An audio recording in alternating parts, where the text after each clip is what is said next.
Sanctions and high-profile negotiators are the most effective tools for the release of Ukrainians held hostage by the Kremlin. These are the findings of a study by media and legal experts from the Ukrainian Media Initiative for Human Rights. Currently, 102 Ukrainians are held hostage in the occupied territories of the Donbass. The experts say that two things are crucial for their release. First, the hostage exchange list should be publicly available to make their names politically resonant. And second, hostage release should be separate from political negotiations.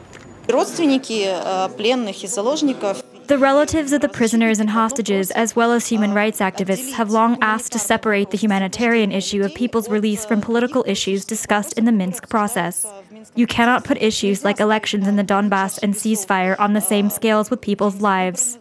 Another 64 Ukrainian citizens are imprisoned by the Kremlin in Russia and the annexed Crimea. It's harder to release them under international law because Russia states that these Crimeans are Russian citizens and should therefore be tried under Russian law.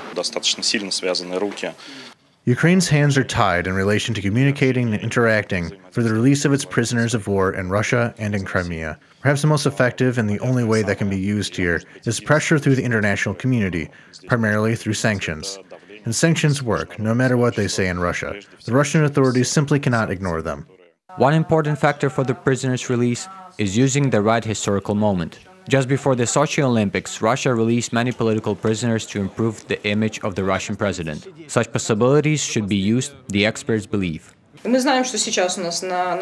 know that now we have two big events in Russia. The elections will be held in May.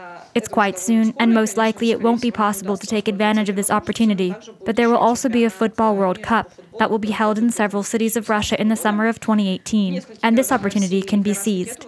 In the 4 years of the conflict, over 3,000 Ukrainian hostages were released from the Donbass. Only 5 Ukrainians were released from Russia and the occupied Crimea. Many more have been imprisoned since then. Artur Kornienko and Yaroslav Matiash for UATV.